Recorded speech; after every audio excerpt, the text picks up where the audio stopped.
and good morning, Rose and Susie. Hello. I am joined this morning by Rose Bloomfield and Susie Johnson from Rowan Humberstone. Do you normally say Rowan or Rowan Humberstone? I usually just call us Rowan now. Yeah. Yeah. Yeah, so just Rowan. So Rowan is a charity that works with adults with learning disabilities, and it was started in 1984. And I'm just going to do a quick screen share to show the website. So if you go there and you're looking, you're watching this and you go and want to donate after you've watched this video, it's very easy. That's what the website looks like. Very beautiful website. Love the green. Very vibrant. And you're a creative charity, which is why we are working with you, because you work with art, creating art and improving lives through the medium of art. And there's some of your students there, some of your adults. And it's really easy to donate. Look, you've got a massive thing on the side here. You can choose how much you want to donate. Donate today. So that's very simple to do. So yeah, anyone who's watching who we would really encourage you to donate to the charity if you can, if you possibly can. Anything is welcome. And you work across all art mediums, don't you?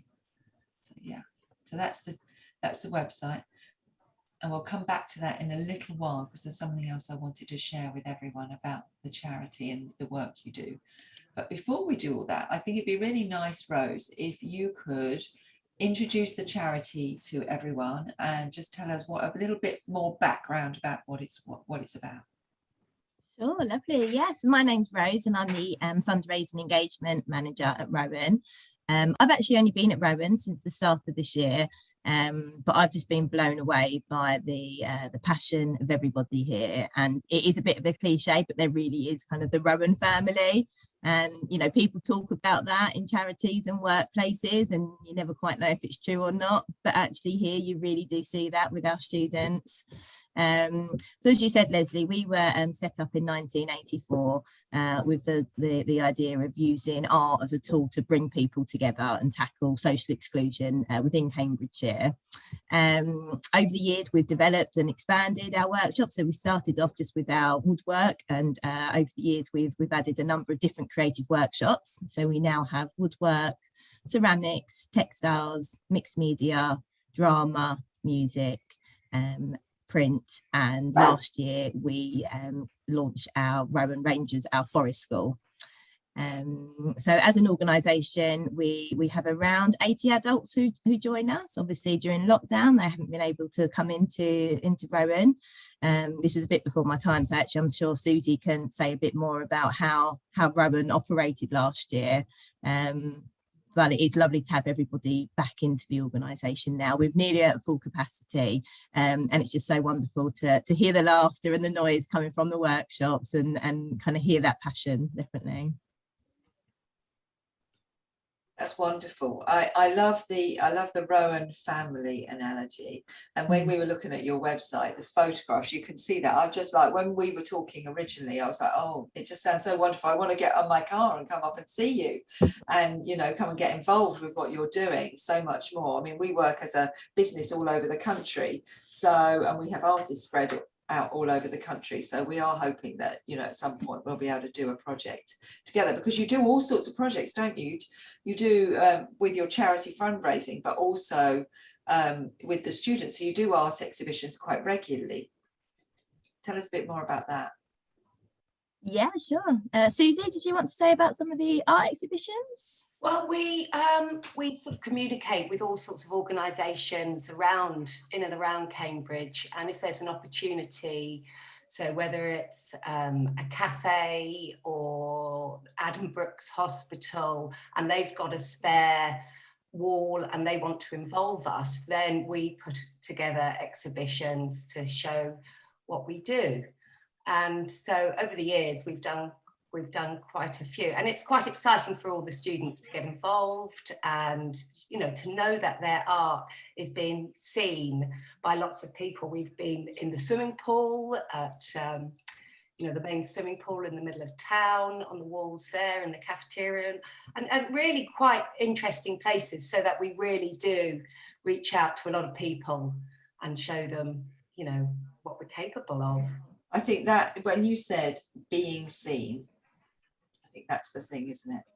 It's like, you know, we all want to be seen, don't we? And so anyone who's in and around Cambridgeshire who's got opportunities of a wall or a space, then you would be very interested to hear from them to show your work. And any artists that are working in and around Cambridge who have an opportunity to involve some of your students, because some of them are incredibly talented, really amazing artists. Just because it's a charity and they're coming to you with a disability doesn't mean their disability will cross over into them having a disability with regard to art. Actually, this is liberating for them, isn't it? This is a way of them finding them true selves. That's what I think I was most amazed at when I first joined Rowan, just the quality of the artwork produced. You know, it's wonderful to see the students really come to life, and then kind of over the process of the weeks or months, whatever they're working on, seeing some of the end products that are produced are really quite fascinating. And I think everyone's guilty sometimes of having a bit of, as you say, kind of, oh, it's a charity. The students that are coming with us have got kind of additional needs outside of Rowan. And so you may not necessarily kind of think, oh, what they're going to be producing is kind of that professional quality. But actually, a lot of the artwork that is produced and is either sold or, you know, displayed around Cambridgeshire, it's of a really, really high quality. And it's wonderful to give the students, as you say, the opportunity to be seen. I think that's the message, isn't it? It's like, it's not just, yeah, you're here because these students have got additional needs, that they need more support in making their art, but their art isn't diminished. In fact, sometimes I'm sure you will find gifted and talented students that haven't had the opportunity to find their thing. And now they come through working with you, and they actually find, you know, this is the thing that like sets them alight. And they really find their place in the world, because we all have a place in the world. We're all here to have our unique moment and have our place. We all have value. And I think that's just the most wonderful thing. That's the thing that really resonated with me when you contacted me, Rose, is that, you know, these people, they may have disabilities, you know, learning disabilities or physical disabilities, but it doesn't mean that they aren't gifted and talented artists. And that's the amazing thing. And they have every right to be seen and for their work to be appreciated on the level of every other artist. And that's the most amazing thing with Rowan, I think. And you also, I know you said at the beginning, you started off with woodworking. That's right, yeah. And one of the things you do and sell, and one of the things that people can buy from you, are these finger labyrinths. And I didn't even know what a finger labyrinth was. So I'm just going to share the screen with people just to show them what a finger labyrinth is, because I was like, what on earth is a finger labyrinth? But they're beautiful, absolutely beautiful. We recently took part in the Cambridgeshire Open Studios back in July. And I actually got to see some of these, you know, in person for the first time, and they're such high quality. Yeah. They're brilliant. And they're great for mindfulness if you're feeling stressed, if you're feeling overwhelmed.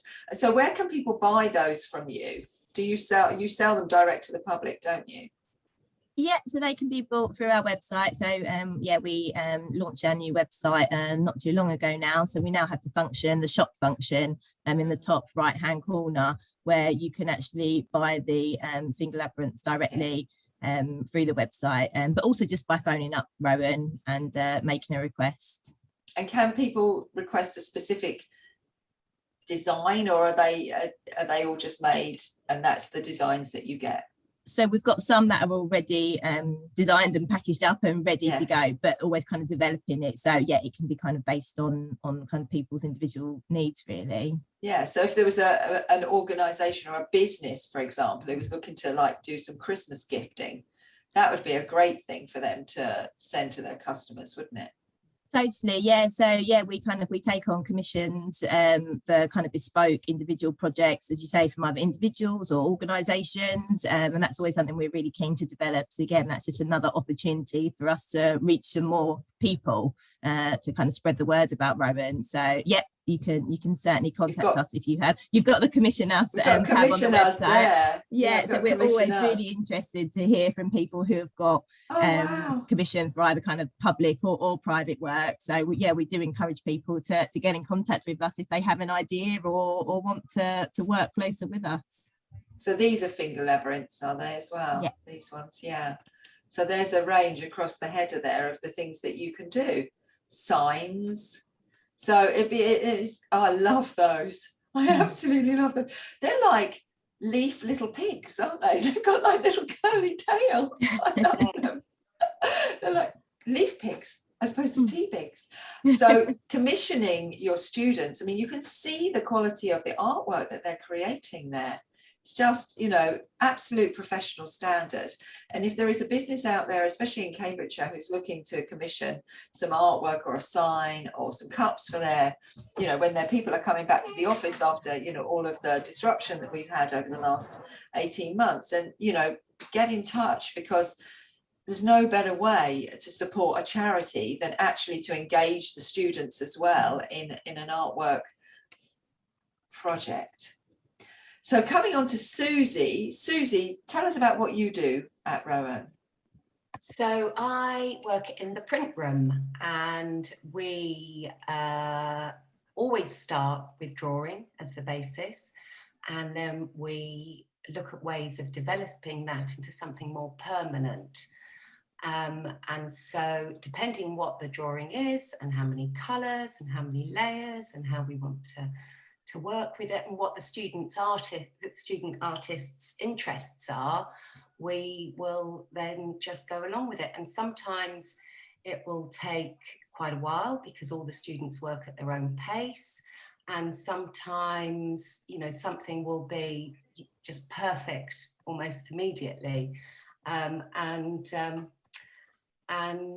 then we try to frame it, and well, we do frame them if we have the opportunity to frame, and we display it so that the students get a real sense of satisfaction, and they can also take them home if we have enough. We get a lot of frames donated, which is fantastic, so that the students can, and it's so much nicer to take home a finished piece of artwork than a piece of paper. So we get a lot of joy out of the students going home with something and their friends and family getting back to us saying it's being hung in pride of place in the home, and we are so pleased to see that.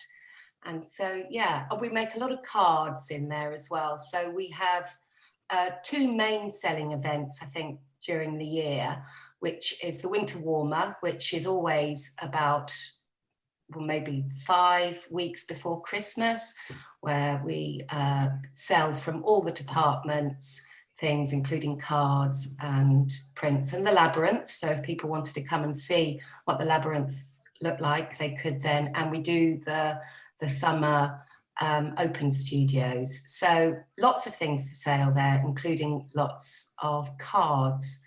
So which that's amazing. So you do these two sales in the summer and the winter.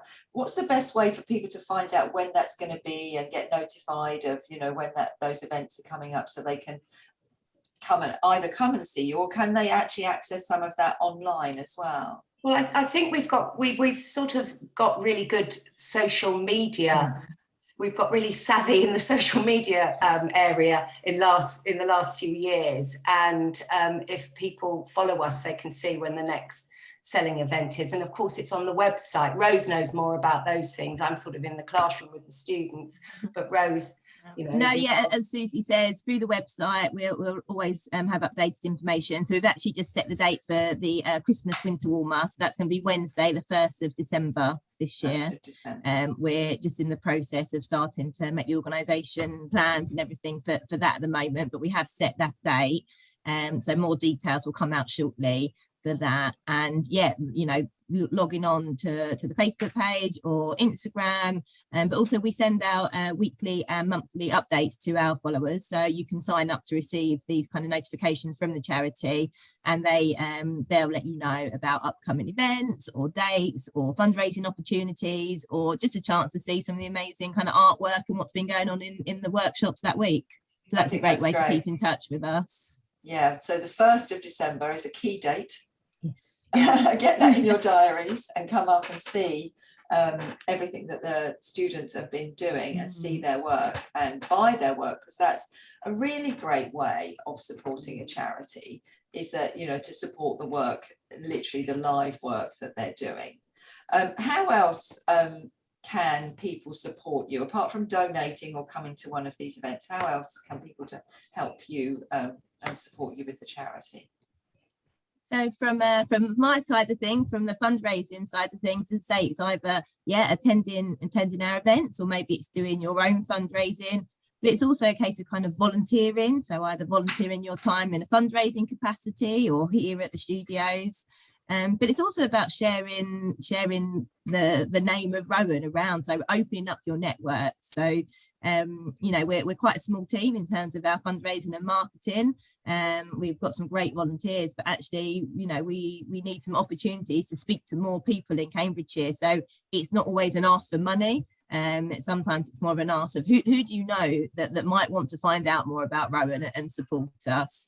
So certainly from my side of things, it is kind of opening doors. It is always really appreciated, and actually opens up so many opportunities for us to develop kind of more long-term partnerships. Yeah, long-term is the thing, isn't it? It's that long-term. You don't want just a flash in the pan.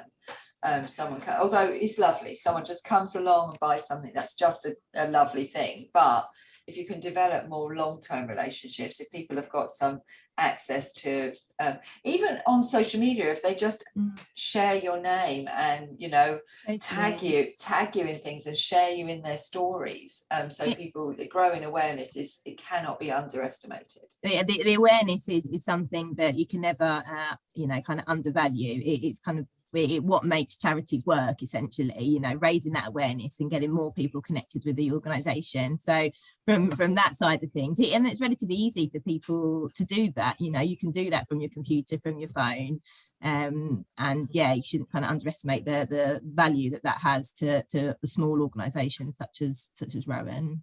Yeah, we say, you know, don't go in seeking the likes and all of that, you know, get people on your mailing list because it's much better. But actually, you know, in this instance, when you're amplifying something that's such a good thing, amplify, please, you know, like your posts, share them on your stories, show that there are people out there supporting artists who maybe have additional needs. And that's so the question to you, Susie, really is, how do students get in touch with you, and how do your students find you? I'm probably not the best person to answer that. I think we're well known within what's to offer to people with learning disabilities in Cambridge. And then what we normally do is we offer taster days, and students can come along and they can go into a number of different workshops for a morning or an afternoon, and they can try things out. And then they say, you know, actually, I really like woodwork, or ceramics is for me, or I like too many things, and I'll do a morning here and I'll do an afternoon there. So they get to choose what they want to do. And once they are with us, they can, you know, they can move from departments. It's normal that a student will stay within a department for a certain length of time. But if they want to change, if they, you know, fancy trying something else, that's what we do. But I think there are very few organisations who offer time and resources to people with learning disabilities in Cambridge. So I think we are on the map within that. So that's lovely. So people can just come on a taster day. They can just contact. So they normally just get in contact with with Abby Moore, who normally organises that. and they come on a taster day and we go from there. Do We're always they looking- have to pay? Do the students have to pay, or is it all free to students? No, they have funding. I think Rose knows more about the funding side of things than I do, but they get funding. Some are some privately funded. It depends, but Rose probably knows how. Yeah, so it's a mixture really, I think. So some students come to us and they have government funding, but generally that only covers about 65–70% of the total cost that it takes to kind of cover and keep Rowan going. So that's where the shortfall is. So that gap in the government funding is where the charity aspect comes in. So we're very much reliant on the government funding, but you know, as everybody knows, that seems to decrease constantly, and it's never something that you can rely on. So that's why it's so important for us to kind of maintain and plan for the future with our fundraising. So not only can we maintain that gap, but also should over the years that gap increase, we still have the resources and the reserves to enable Rowan to keep going. Because that's the most important thing, isn't it? You're providing this service to people who really, really need it. And the most dreadful thing would be if that wasn't, you just had to stop doing that. Do you have your own building? So you're in your own building? We have a marvellous building. When I joined 7 years ago, it was a bit of a ramshackle place. And then probably maybe 5 years ago, we got some funding and we've made it rather marvellous now. So we do have some lovely facilities. The rooms are much better equipped with sinks in each room and a lovely big corridor, airy corridor with loads of light where we all mingle for lunch and breaks and have a kitchenette and a lovely outside area. So yeah, the building is actually quite marvellous now. We're in a very odd residential spot. When it was bought many years ago, I think it was, I think it was in a sort of a very residential road. There was a photography, was it Kodak? I think it was an old Kodak factory, wasn't it? I think an old Kodak factory, and then that was and then it turned into Rowan, and it's since developed, and it's quite a marvellous building now. It's kind of right, isn't it? That it's in an old Kodak factory. I love that. Yeah, when I first heard that, I think when I first came for kind of my first look around Rowan, and as Susie says, you kind of drive up and you're just down a normal residential road in Cambridge and think, I wonder, how does this work? And then you open the doors and it's just this fantastic building that goes all the way back, and as all the workshops, it's so light and airy, and it's really not what you expect. Well, it certainly wasn't what I expected from the front door when I first kind of came across Rowan. Yeah, amazing. So you need, really, anyone watching from Kodak is who we need to get in. We need Kodak to get in contact with you, don't that'd we? be great. Because you need to do a collaboration with Kodak, really, with the students. That'd just be amazing to do something, of that profile with that's your home, you're in the home of Kodak. It's kind of our origins, yeah. So I think anyone watching from Kodak, get in touch with Rose. So how do people get in touch with you, Rose? Tell people how to get in touch with you if they need to. Again, it's all on the website. So if you go to our About Us page and Our People, you'll see a list of all our wonderful tutors, all our contact details, and then fundraising staff, and everybody that kind of keeps the place going, really. All our contact details are on there, or you can just give us a call on our main telephone line, and you'll be able to get through. We are About Us. So Our People. Our People. That's right. And then if you once it loads, if you scroll down, you'll see that's a list of all our staff. There's me, and then we've got all of our wonderful tutors. You can see Susie there, and if you click on them, that will take you through to the email us page, and you can just contact us. Yes, you've got a little email box there. You haven't got a little email box on yours, Rose? I think mine has dropped down, actually. We're still working on this page, but you're going through the main contact page, and you can get in touch with us. Or, email Susie and say it's for Rose. Yeah. But always on social media as well, we're always really happy if people have any requests to come through our social media pages, either through our Instagram, which we're on daily, same with our Facebook. So there's plenty of ways for people to reach out to us. Yeah, how amazing. Look at all your wonderful people there, all just like having such a lovely time. That's the walk you did. So you did a walk, didn't you, recently? Yeah, just this week. So last week we had our student walk. So we went out Tuesday, Wednesday and Thursday with our students. And it's a lovely sponsored walk. It's a chance for them to get a bit of sponsorship from their friends and family if they can. And we go down to Midsummer Common in Cambridge. And then we had our public walk yesterday, which was the first time we've really opened it up to the public. But it was a brilliant morning. We had nearly 100 people turn up, actually. And it was a slightly longer walk yesterday, but lots of families were there as well. And some of our students were able to come down, which was great. And it was just so lovely to kind of get back into doing normal fundraising. Obviously, like with most charities, everything's kind of only just starting up again. The last 18 months has hit the charity sector hard. So it's so lovely to be able to get out and about and start organising these type of fundraising events again. Yeah, there's two things I want to pick up on. One is this must be about your forest school here. Look at that. Oh my goodness, it's just amazing, isn't it? Brilliant. I love that post. We'll be sharing that one later. And then I've just noticed you'd be part of our charity art exhibition. Open call deadline 31st of January. So talk to me about that. What's that all about? Susie, do you want to so that is the Canvas exhibition, and we've been running it for the last few years, except during COVID, we had to cancel it.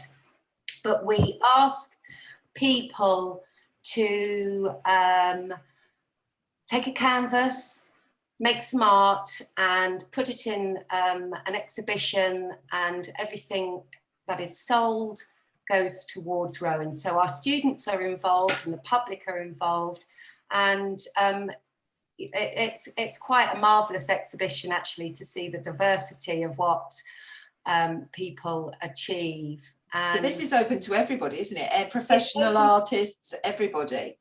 Yeah. And all ages as well. So all ages, youngsters, yeah. Yeah, and so they send you the piece of work and then it goes into the exhibition. Where's the exhibition? This year it's going to be held at, what's it called?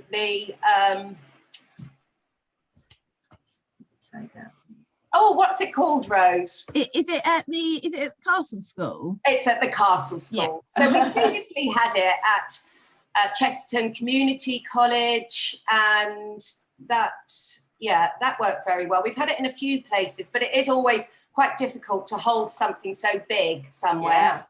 So we're at the Castle School this time, but it's not only, they don't have to be just paintings on canvas.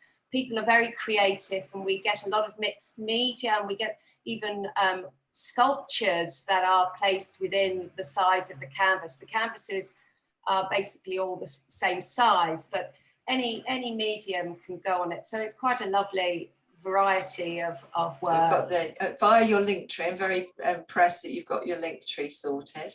So via your link tree, hopefully it should load. We're going to see some information. Yeah. There you go. So that's how you're calling all artists, and contact Ellie, and that's how to pre-order your canvas. So you get the canvas, all artworks with his, and they're all going to be sold for the same price at £45. So it's a bit like the postcard exhibitions that people do, but you've gone for the canvas exhibition. Brilliant. Well, I would encourage all artists everywhere to be submitting to that, because that's a really lovely way that you can support the charity, and also you can support the students, because I'm sure they love to be involved in something that's so diverse as well. Mm-hmm. Yeah. Brilliant. So contact Ellie, it says there, ellie@rowanhumberstone.co.uk. So we'll share that on our social media as well for you to get lots of people submitting, and then hopefully we'll be able to come down and see it. So it opens on the 31st of January. Is it just one day, or is it for a period of time? Normally over a weekend, but if you want to, you know, come and have your pick, then yeah, need to get there quick. Yeah, need to get there quick. Brilliant. Thank you girls so much for sharing all of that with us. It's fascinating and so inspiring what you do, and especially because it's all to do with the creative arts and helping people who really, you know, have got some amazing gifts that you uncover and make them feel, you know, give them their opportunity to be seen. And I just think that's incredible work and something that we should all be supporting. It's just people don't just want to be given money, do they, and told to sit in the corner and it's all right, we're looking after you. They want to just find their own thing and be themselves. And that's what you're doing, giving them the opportunity to grow and be that, you know, be their full selves. And I think that's just amazing. And express themselves, I think, and use the medium of art to communicate where communication might be, you know. Yeah. I think art is so therapeutic, but it also can be so empowering as well. Yeah.